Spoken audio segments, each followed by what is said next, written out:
Alhamdulillah.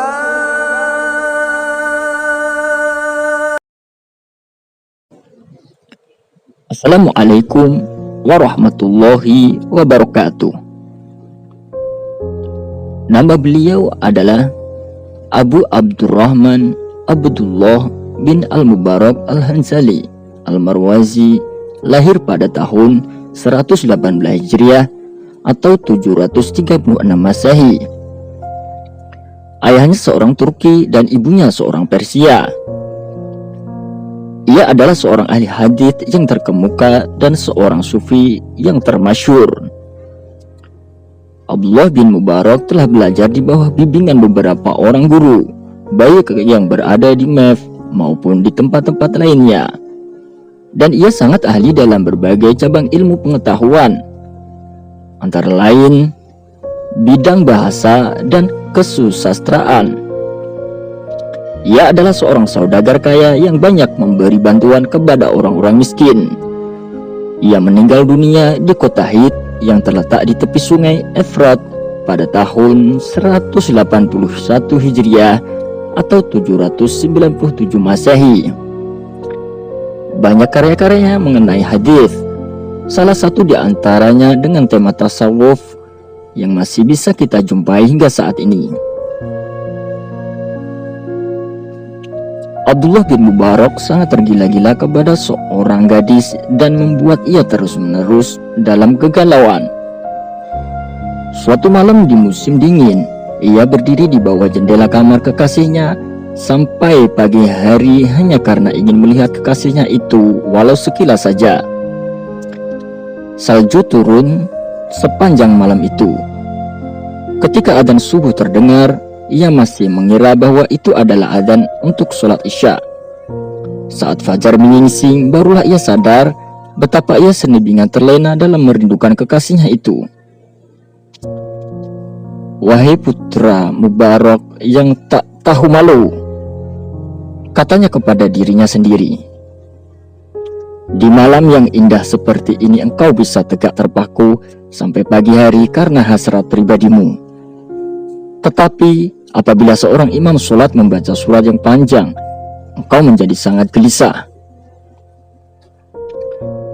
Sejak saat itu hatinya sangat gundah. Kemudian ia bertobat dan menyibukkan diri dengan beribadah kepada Allah Subhanahu wa Ta'ala. Sedemikian sempurna kebaktiannya kepada Allah sehingga pada suatu hari ketika ibunya memasuki taman, ia lihat anaknya tertidur di bawah rumpun mawar, sementara seekor ular dengan bunga narkisus di mulutnya mengusir lalat yang hendak mengusiknya. Setelah bertobat itu, Abdullah bin Mubarak meninggalkan kota Mef untuk beberapa lama menetap di Baghdad dan bergaul dengan tokoh-tokoh sufi.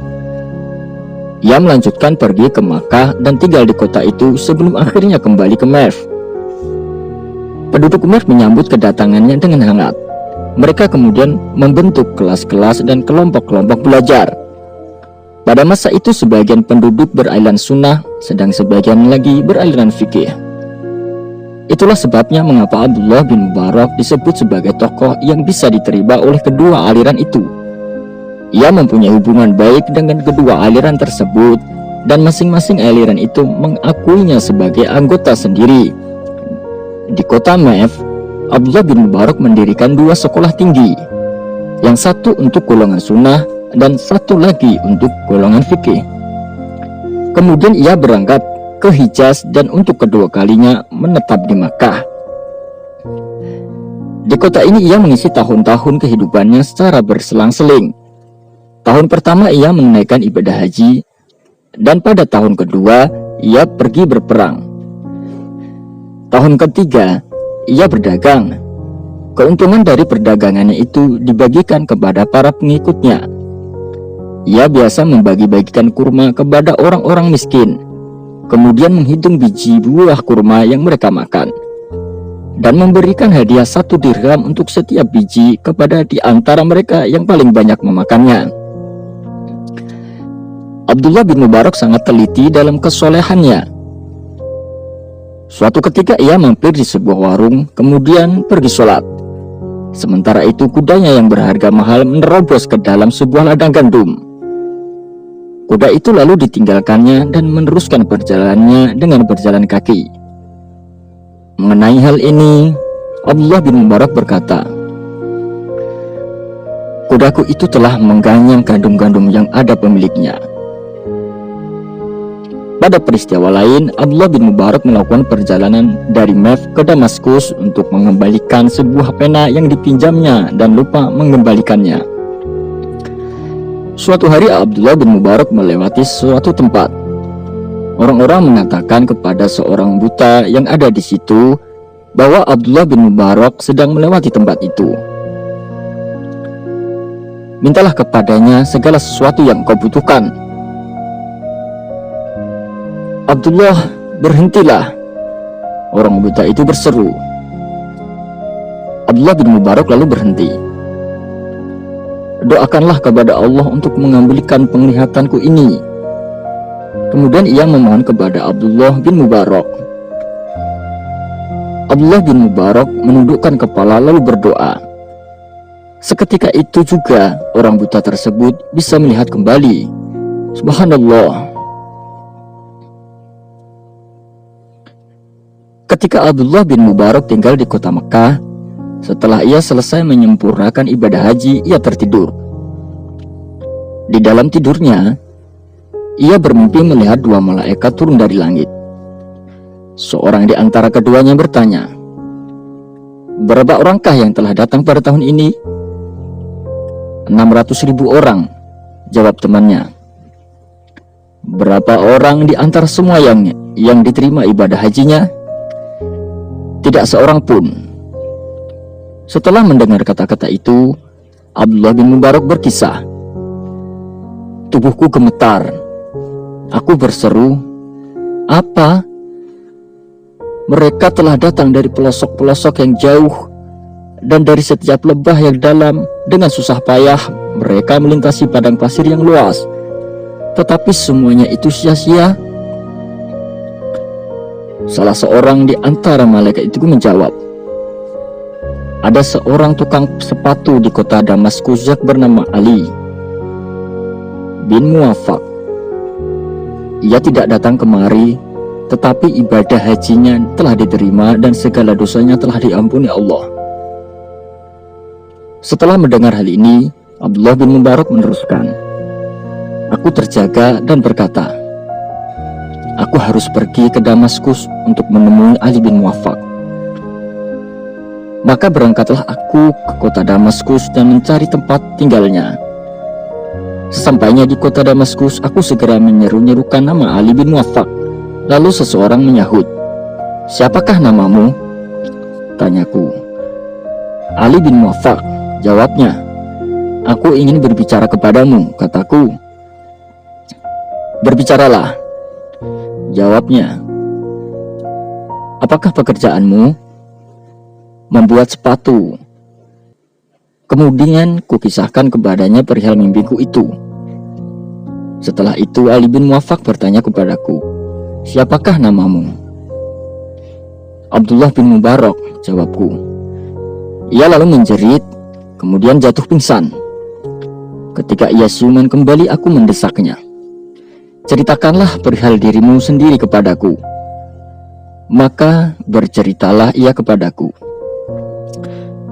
'Telah 30 tahun lamanya aku bercita-cita hendak menunaikan ibadah haji. Dari pekerjaan membuat sepatu ini, aku telah berhasil menabung uang sebanyak 350 dirham. Aku telah bertekad akan pergi ke Mekah pada tahun ini juga. Ketika istriku sedang mengidam dan terciumlah olehnya bau makanan dari rumah sebelah. Mintakanlah untukku makanan itu sedikit. Istriku memohon kepadaku. Aku pun pergi lalu mengetuk pintu si tetangga dan menerangkan hal yang sebenarnya. Tetapi si tetangga itu tiba-tiba menangis kemudian berkata, 3 hari lamanya anak-anakku tidak makan. Tadi siang kulihat ada seekor keledai yang tergeletak. Maka aku pun menyayat dagingnya sekerat lalu memasaknya. Makanan ini tidak halal untukmu. Aku sangat sedih mendengar hal itu. Maka ku ambillah tabunganku yang berjumlah 350 dirham itu dan kuserahkan semuanya kepadanya. Gunakanlah uang ini untuk anak-anakmu, pesanku. Inilah ibadah hajiku. Malaikat-malaikat itu telah berbicara dengan sebenarnya di dalam mimpiku.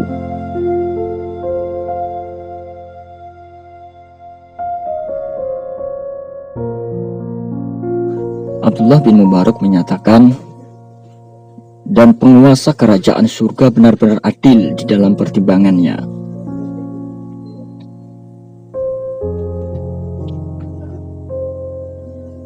Abdullah bin Mubarak mempunyai seorang hamba atau budak.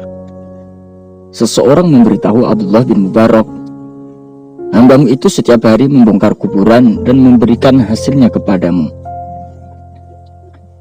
Pengaduan ini sangat menggelisahkan Abdullah bin Mubarak. Suatu malam dibuntuti nyala hambanya itu. Si hamba pergi ke sebuah kuburan lalu membongkar sebuah kuburan. Ternyata di dalamnya ada tempat untuk sholat. Abdullah bin Mubarak yang menyaksikan semua ini dari kejauhan merangkak menghampiri. Terlihat olehnya si hamba yang mengenakan pakaian dari karung dan tali pengikat leher.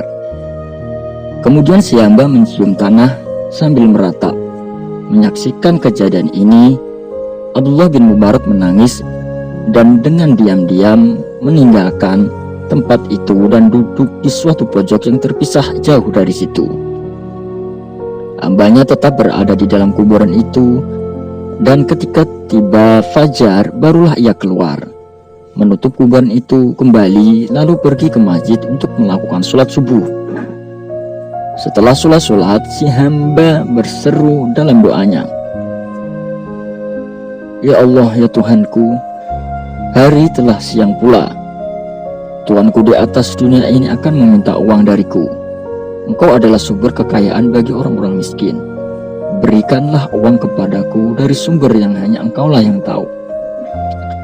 Sesaat itu juga sebuah sinar membersit dari langit dan sekeping dirham perak jatuh ke tangan si hamba. Abdullah bin Mubarak tidak bisa menahan dirinya lagi. Ia pun bangkit, dirangkulnya kepala hambanya itu ke dalam dadanya lalu diciumnya. "Dengan 1000 jiwa barulah aku mau melepaskan seorang hamba yang seperti engkau ini. Sesungguhnya engkaulah yang menjadi tuan, bukan aku." Setelah menyadari apa yang terjadi, si hamba berseru, "Ya Allah, kini setelah penutup diriku diketahui orang, tiadalah ketenangan bagiku di atas dunia ini. Demi kebesaran dan keagunganmu, kumohon kepadamu, janganlah engkau biarkan aku tergelincir karena diriku sendiri. Oleh karena itu, cabutlah nyawaku sekarang ini juga." Kepala hambanya itu masih di dalam dekapan Abdullah bin Mubarak ketika ia menghembuskan nafasnya yang terakhir. Abdullah bin Mubarak membaringkan tubuhnya, mengkafaninya, kemudian mayat hambanya yang memakai pakaian karung itu dimakamkannya di kuburan itu pula. Malam itu di dalam mimpinya Abdullah bin Mubarak melihat penguasa alam semesta dan sahabatnya Ibrahim yang menyertainya, masing-masing mengendarai kuda yang gagah perkasa. Keduanya bertanya, "Abdullah bin Mubarak, mengapa engkau menguburkan sahabat kami dalam pakaian karung?" Demikianlah kisah seorang tokoh sufi dan waliullah, seorang perawi hadis termasyhur, Abdullah bin Mubarak. Semoga dari kisah tersebut kita dapat mengambil hikmah dan pelajarannya. Wallahu a'lam bishawab. Assalamualaikum warahmatullahi wabarakatuh.